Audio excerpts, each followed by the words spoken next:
សិស្សល្អ1ក្រោកឈរឡើងទទួលគ្រូ2បម្រើគ្រូដោយកាលសំគួរ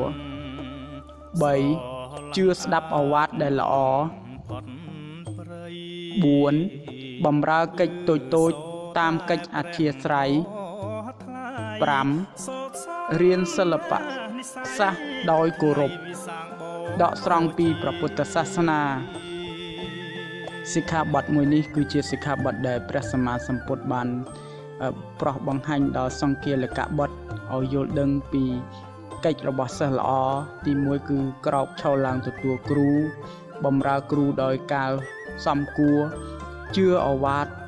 ស្ដាប់ឱវាទដែលល្អបម្រើកិច្ចការងារតាមកិច្ចអធ្យាស្រ័យរបស់ខ្លួនរៀនសិល្បៈសាស្ត្រដោយសេចក្តីគោរព